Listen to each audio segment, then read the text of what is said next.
Latia shifted the Land Rover into neutral, the engine idling as the country's seal stared back at them from the gate of the presidential residence. "You sure about this?" Latia asked, looking across the armrest at Anastasia. Dr. Soleil had believed everything Anastasia had shared about her otherworldly experience, soaking up every nuance and detail with fevered writing in her notebook. She had mostly refrained from interrupting so as not to disturb Anastasia's flow, although Anastasia had seen her jot down more than a dozen questions, which Latia said they would bookmark for later. Anastasia knew Latia's hesitation now stemmed from a concern for their safety and not from any doubts about her story. Anastasia had survived her quest through the spirit world, but trespassing in the presidential residence could carry dangers and consequences in the material world that neither of them would be safe from. Prison time would be the best-case scenario if they were not shot on sight, having been mistaken for assassins, looters, political insurgents, or all three. But Anastasia had a hunch they just might get away with their plan. There was no sign of any guards at the gate. Likely they had abandoned their post to go protect their own families. After all, the zombies were still about. Aoife had said that the ghosts were on their way back. Anastasia had no reason to doubt her, but she also knew that time moved differently in the spirit world than the material one. "Look, the gate isn't even locked," Anastasia said, pointing to a gap between the doors. She put her hand on the rover's door handle to get out. "I'll open it." "Careful," Latia said. Anastasia could tell Latia didn't like the idea of her getting out of the vehicle, but Anastasia couldn't drive. The intricacies of the gear shift, the clutch and friction points all still elusive to her. So she got out, climbed down to the ground, and crept up on the gate.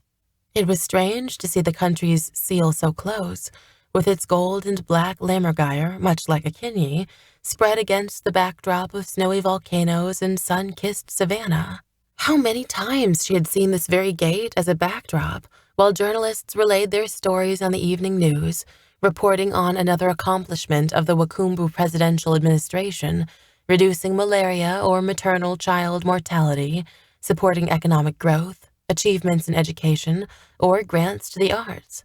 Their country had been the crown jewel of African countries, praised all around the world, until now. Now the seal, that symbol of their country's autonomy, solidarity, and independence, was mute, abandoned, and literally split down the center, one half moving to either side of the gate as Anastasia pushed the doors open. They swung inward without resistance or alarm, revealing an expanse of lawn that was empty but for a few colobus monkeys that scattered back up into the trees at the sound of Latia revving the rover's engine and rolling inside. By the look on Latia's face, Anastasia knew she wanted her back in the car. Anastasia climbed inside and locked her door. Latia drove them up the long driveway in silence, both of them scanning the grounds for any signs of soldiers, bodyguards, police, or zombies. There were none. When they rolled up to the portico where the presidential motorcade usually would park, they found no one, not a driver, a groundskeeper, or even a maid. They got out, closing the doors without slamming them, and went inside. They were in the presidential residence. There was no going back now. It felt like the worst of possible trespasses. Everything reminded them that they did not belong. The red carpet, the gilded chandeliers, the art installations donated by artists from all over the continent. French doors separated one grand room from the next. The residence struck Anastasia as more like a museum than a home. She couldn't imagine feeling comfortable in such a space. It was stuffy, formal, and smelled of chemical cleaners. They moved slowly down the hallway, then the next, exploring staterooms, press rooms, dining rooms, trying to announce themselves with tentative hellos. Latia, for all her training and accomplishments, wore a face of meekness, her head a little bowed, like a child trespassing in her parents' study. It was Anastasia who led them now. They reached the office of the president herself. It appeared a little more lived in, with loose papers scattered on the desk and the coffee table. Latia gravitated to the desk. A laptop was docked in the docking port. 2 flat-screen displays had windows open to a half a dozen news sites. Videos of reporters providing stories from within the country, as well as outside it, were playing, the sound muted on all of them. Anastasia was drawn to a side door that led to an adjacent study. The door was ajar. She moved to tap on it. The knocking itself was enough to send it swinging open. She sucked in her breath when she saw the other side. It was a room lined with books from floor to ceiling, reminiscent of Latia's study. It was lit by skylights. Ceiling fans hummed overhead, rustling the pages of a series of thick, ancient tomes left open on a coffee table. Seated in front of them, her eyes red from tears or insomnia, her face sad and drawn as if she had not eaten in many days, was President Ajuma Wakumbo herself. The president wore a simple white dress with a black sash over her shoulders and a plain leather belt without beads, tassels, or other adornment. She was in her 50s and had always appeared youthful on television, standing with a supreme confidence, her shoulders set, her back arched, a hand always ready to wave while she flashed her famous smile. But the woman before them was changed. Anastasia might not have even recognized her as the president had they met on the street. Her shoulders were pinched, her head bowed. She showed no surprise or anger at their trespass. Rather, she appeared lost under a burden of grief, staring at her empty hands, resting upturned on her knees. The light from the skylights had shifted so that it no longer fell on her, but instead on the pages of the books before her. The president herself was cast in shadow. There was no telling how long she had sat there, but Anastasia sensed it had been for a long time. "Madam President," Anastasia curtsied. Latia moved up behind her, gasped, and did the same. President Wakumbo studied them with those eyes that had looked over multitudes, eyes that had seen a vision for their country. She took in the young women who had penetrated the perimeter to reach her innermost sanctum before turning her face back to the floor. "I am no president. A president has a country." She said nothing more, her face empty of anything save pain and regret. It reminded Anastasia of the faces of the ghosts when they had still been in the city of fragments, instruments reduced to just one note. "Madam President," Latia said, but her voice trailed off. "Is there anything left?" "Madam?" Anastasia asked. "Of our country, the country I ruined." "Madam President, you—" Anastasia stopped. Latia placed her hand on her shoulder, a signal to be quiet and listen. The president covered her face with her hands and began to weep. It was striking for Anastasia to see such a powerful, invincible woman, so vulnerable, so wounded, so human. "It is all my fault." Latia and Anastasia both seemed to forget that this was the president, responding to her more as a grieving human. They moved around the coffee table and sat on the couch to either side of her. Anastasia noticed Latia adjust her glasses and take in the open books. They were in a variety of languages, with different symbols and signs. Anastasia recognized what she thought were Adinkra symbols, Swahili, Arabic, hieroglyphics, Hebrew, Amharic, Persian, Pashtun, Hindi, Ancient Greek, Latin, even Ancient Sumerian. So many languages. Alongside the books were crucibles, mortars, and pestles. Small flasks of dark, inky liquids rested alongside vials of milky ones. There was also a digital scale and thermometer, and a number of articles printed out from medical and science journals, their corners stapled, their paragraphs highlighted and underlined with copious notes and formulas scribbled in the margins. Anastasia recognized this mix of science and magic by now, much like what she had seen in Latia's institute. That meant the president also knew magic. "You all think you know who your president is. Everyone does. But they are wrong. I am an imposter." "Madam, you are our president," Latia reassured her. "Our leader." "I have only led us to ruin. Yes, I am a leader, a role I play like mother, widow, daughter, and sister. It is that last one, sister, which is the source of my greatest failure and greatest shame. I tried to bury that secret in the dark, But darkness and lies, they have a way of coming to light. They spread their poison to everything else. All this, she said with a sweep of her arm at the table and its array of ancient and modern wisdom, this was my attempt to fix that. But I overreached. I brought ruin upon us, upon so many innocents who did not deserve such suffering. Latia leaned closer to the table, putting on her scholar's gaze again. She picked up an article, skimmed the title and the abstract, before putting it down and consulting some of the older books, reading some of the chapter titles aloud. Prima Materia in the Philosopher's Stone, Coptic Alchemy, the Waters of Bimini, Time Dilation in the Mahabharata, Formula for the Waters of Lethe, Diagrams of an Einstein-Rosen Bridge, Spells of Reversal, Healing, Forgetfulness, Theories on Time Travel. Madam President, what were you trying to change? The past. To erase my mistakes. I know it was arrogant, outrageous, but understand, I was trying to fix my greatest hurt and worst betrayal. But all I succeeded in doing was splitting the souls from our people's bodies, cursing them with forgetfulness. I've tried to repair, but it only made things worse. The president's voice was weary, full of defeat. Empathy twisted Anastasia's stomach, for she too was familiar with the desire to repair mistakes. She wanted to tell the president of her own meetings with gods and spirits in the preceding hours. Had it only been hours? It felt like days, weeks even, but Latia's eyes still sent the clear message that this was not the time to talk, but rather to listen. And the president shared her story.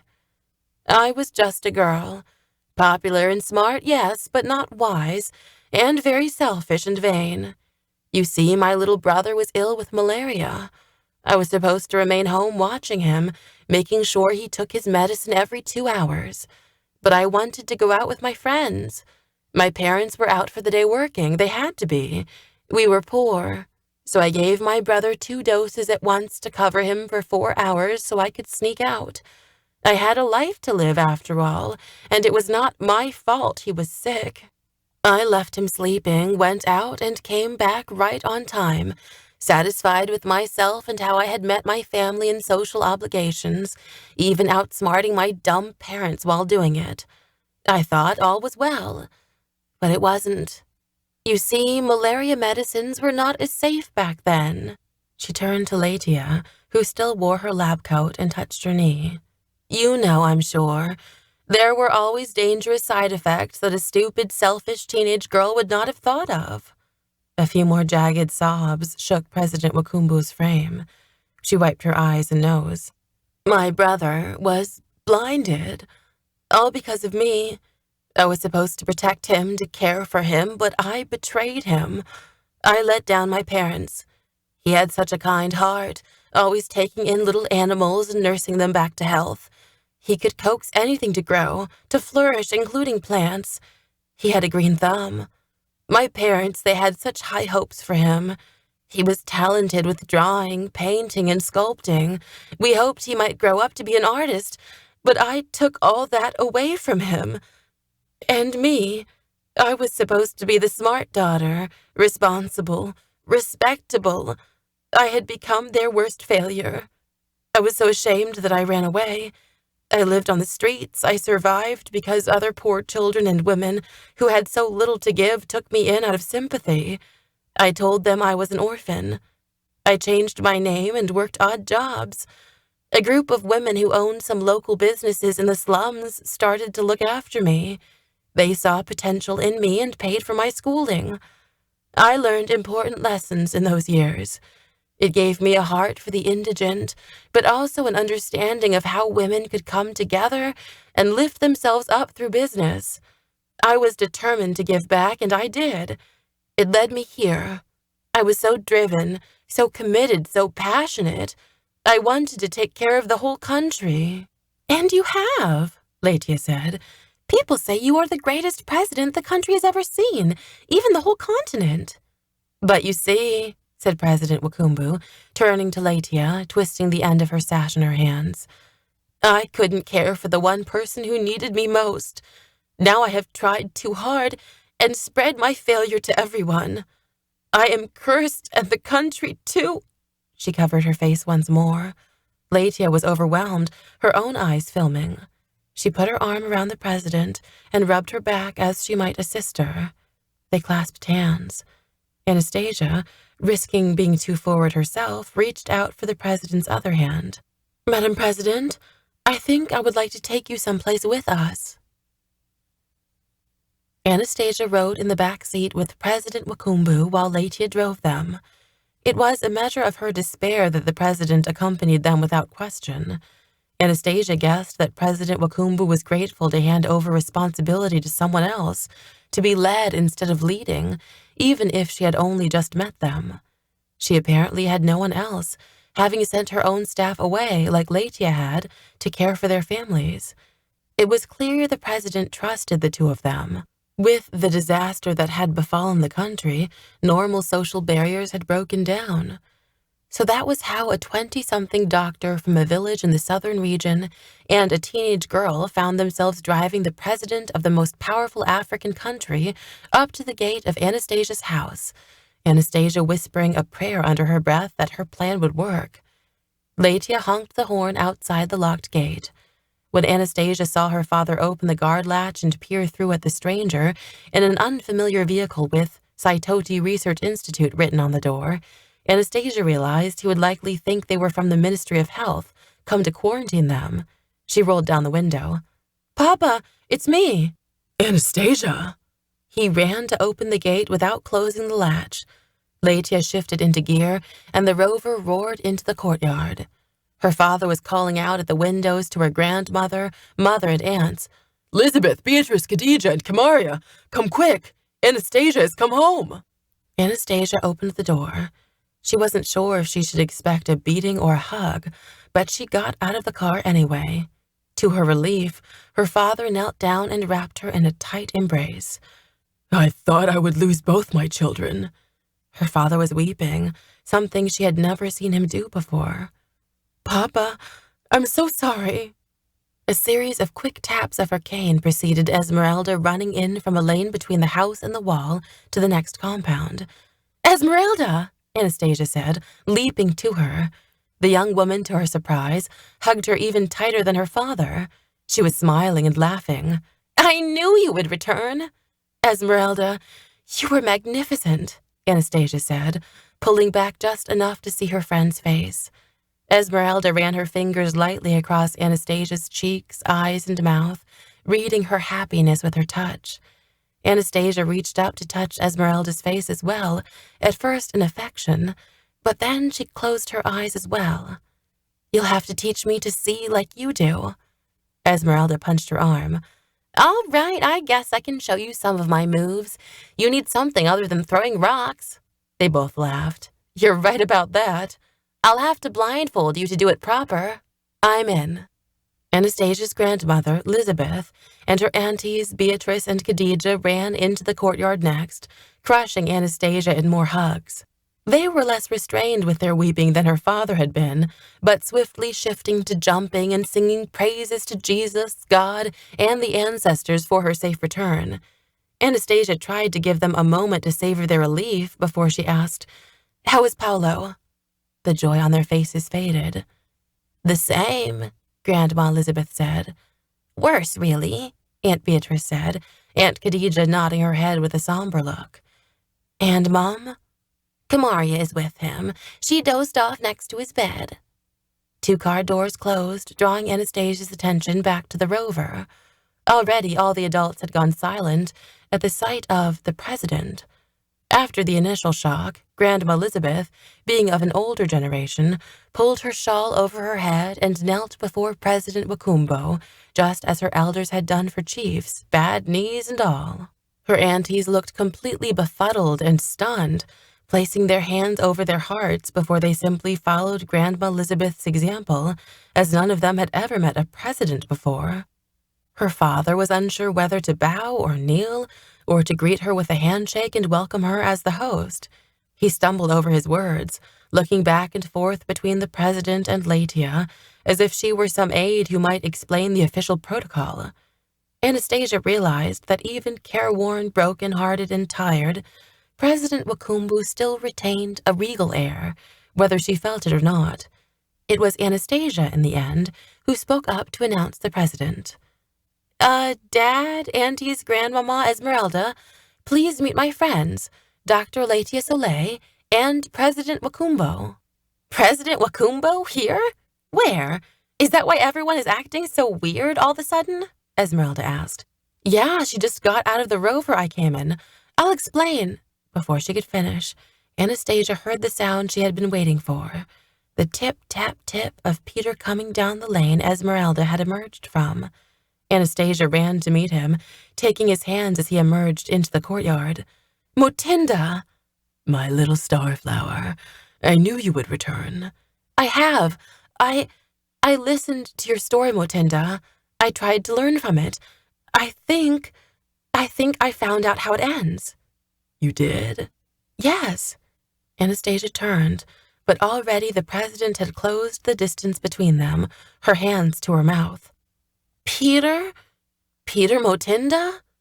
Peter froze, his back stiffening. Well, hello, ma'am. I am afraid I am at a bit of a disadvantage. Have we met? I must say your voice sounds so much like President Wakumbo. That is because she is President Wakumbo, Anastasia said. But the president rushed to take Peter's hands and pressed them to her face, which was wet with tears. Peter! Oh, Peter, it's me! It's your sister Tamaret! I know it's been so long. I'm so sorry. Tamaret? My sister? Yes! Peter traced the bones that gave structure to President Wakumbo's face. Her cheeks, her mouth, her nose, the ridge of her brow, the shape of her eyes. She remained still, as if used to his touch from a previous lifetime. After a moment, Peter cried out, Tamaret! They both embraced. President Wakumbo, Tamaret, blubbering a long overdue apology. Peter, Motinda, I was so ashamed. I ran away, but I never forgot you. I tried to make up for it. I tried to take care of others because I was so ashamed that I had not taken care of you. Shh, Peter soothed her. My sister has returned to me. He moved back, touching her face again and the curl of her smile and her falling tears. And she is the president. My sister. I am so proud. Anastasia heard Latia sniff. Her aunties and grandmother were wiping their eyes too. Esmeralda was beaming, but still no one spoke, as the moment felt sacred for the reunited brother and sister. At least until a small, groggy voice, slurred as if just waking up, broke the silence. Grandmama? Auntie? Papa? What's going on? Paolo! They all turned and rushed the doorway where Paolo was standing, leaning against the door jamb and rubbing sleep out of his eyes. He swayed, unsteady on his feet, but his skin had returned to its normal color. He had removed the bandages from his shoulder. His wound had healed, and although everyone moved at once towards him, it was Anastasia who reached him first. Ew, Sia! Stop kissing me. Why is everyone acting so weird? That was what I said, Esmeralda echoed. Grandma Elizabeth and their aunties began to sing again. Even her father joined them this time. All at once, other voices rose up, joining them from all around the neighborhood. Car horns began to honk. Neighbors were banging cooking pots all around, crying out, "The plague is over! The plague is over!" It was Latia who attempted to explain. It was your reunion, Madam President and Mr. Motinda. That was the final key to break the curse. I don't understand, Peter said. It was me, Motinda, his sister, President Wakumbo, Tamaret, said. I tampered with powers I should not have, trying to undo what I had done to you all those years ago. My sister, you are so kind, but forgive yourself. I have. Our scars heal and reveal us and who we are truly meant to be. Madam President, if it were not for Peter, I would never have learned to live without my ability to see, Esmeralda said, coming alongside them. And if it weren't for Esmeralda, none of the ghosts would have found their way home from Limbo, Anastasia added. Ghosts? Limbo? What is all this you are talking about? Anastasia's father asked. Their answer was interrupted by Anastasia and Paolo's mother.